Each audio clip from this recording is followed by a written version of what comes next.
7 years of real estate investing in 7 minutes. If you're new to my channel, my name is Wale Lawal. I'm a real estate broker and a real estate investor based in Houston, Texas, and I've helped over 400 people to take action. In this video, I'm walking you through my 7 biggest mistakes I've seen over the years, and I'm condensing this in 7 minutes for you to digest it and hopefully will help you take action. If you're ready, let's go. Number 1 is that you want to start now because there is no perfect time to start real estate investing. The perfect time was probably 10-15 years ago. Now that you've missed that 10-15 years ago, the next opportunity is right now, today or tomorrow, because every time you wait, you are actually risking the chances of you paying more for that property in the future. That's why you want to properly educate yourself, but don't let lack of education to stop you from taking action. There's a lot of educational content out there, especially on this channel, where I educate you about real estate investing for free. So you have no excuse not to start your real estate investing this year. Number 2, which is one of the biggest one, is that know your risk tolerance and act accordingly.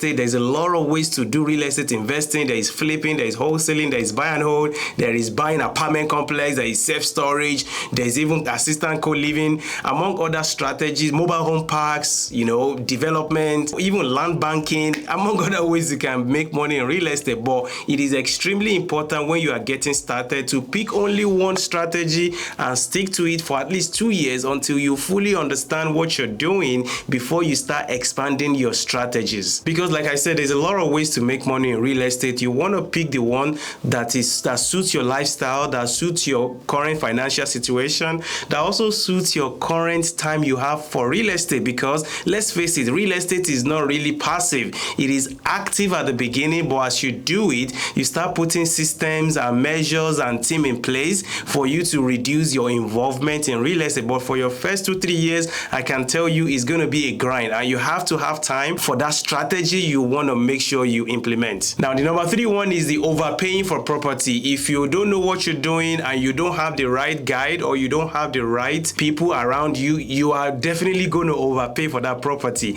The best way to avoid this is to hire an investor agent. An investor agent is an agent that specializes in working with investors like you, people that are buying their rental property, people that are probably doing fix and flip. Those are the kind of investors you want to align yourself with. So you want to interview a couple of them, then pick one that you trust, that you like, that you have a better connection with. And once you do that, give that agent all your support, all the things they are asking you to do, so they can fully support you to get you results. The number 4 biggest one is that new investors always try to implement all the real estate investment strategy in their first year of real estate investing. This is a rookie mistake, of course. You do not want to implement all the real estate investing strategy. If you try to do that, you are guaranteed to fail, because you will be overwhelmed, you will be stressed, you will have a headache, you will lose money, and people will take advantage of you. So you want to implement only one strategy at first. Pick the one that is easiest for you to implement. If you do not have a construction background, you don't know how to fix things, do not mess with fix and flip. Start with something that you can handle. Maybe you are a busy professional, you don't have time to be chasing contractor left and right. Start with a regular buy and hold long term, and even make your life easier by buying a new construction that you can easily buy it. It's new, nothing is going to break for the first 5 to 7 years. You put a tenant in it, do a proper screening by the way of a tenant, and just wait for real estate to do its thing. Over the years, value will go up. Now you have a more appreciating asset. So make sure you are starting with only one strategy and only one strategy alone. In my experience and in my recommendation, I always advise people to stick to one strategy for at least 2 years before they start diversifying or messing with other complicated strategies. If you're ready to take action, I do have a PDF I put together for you that will walk you through how to buy your first or your next rental property in as little as 90 days. Just comment the word rental in the comment section below, and make sure you of course subscribe to the channel so I can be able to send you that PDF guide, and you'll be able to see everything as I break it down for you step by step on how to buy your first rental property in as little as 30 days if you take action. The number 5 one on my list is that most new investors think that wholesaling, fixing and flipping, or even becoming a real estate agent or mortgage loan officer, they think is real estate investing. This is far from the truth.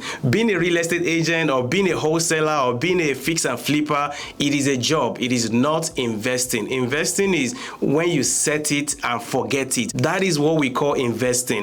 If you are doing wholesaling, of course, you have to start where you can start. If you don't have money or you're short of funds, most people will start with wholesaling, which there's nothing wrong with that. But just know that wholesaling is not real estate investing. It is real estate entrepreneurship. Also, becoming a real estate agent, it is real estate entrepreneurship or real estate business if you run it like me, like a business. The number 6 mistake I see them making is that they don't properly network with people they are looking up to, or they network in a very selfish way. They network and they don't want to add value. So you want to make sure you network with people that you're looking up to, people that have done what you're trying to do, and make sure you're adding value to them. Don't just take. When you take and you're not giving back to people, they will start running away from you. So don't be that person. Make sure you add value to people, and you will see how you can easily grow your real estate knowledge, and before you know, you start acquiring rental properties left and right. The number 7 one, which is the last one, is that people skip due diligence. Due diligence like home inspection, like home appraisal, making sure they visit the properties, among other kind of due diligence you are supposed to do when you are going through the process of buying a rental property. It is an investment. It's supposed to put money in your pocket, not you sucking your money, your paycheck to paycheck into that property. So make sure you do not skip your due diligence in your next home purchase. This is very, very important. And actually, the money is made when you buy the property, not when you sell it. Of course, if you hold it for a long time, maybe after 5, 7, 10 years, you can sell it for more, which is what I always preach. But at the same time, you don't want to make sure you skip any due diligence when you are buying the property. Make sure you pay right, make sure you buy it right,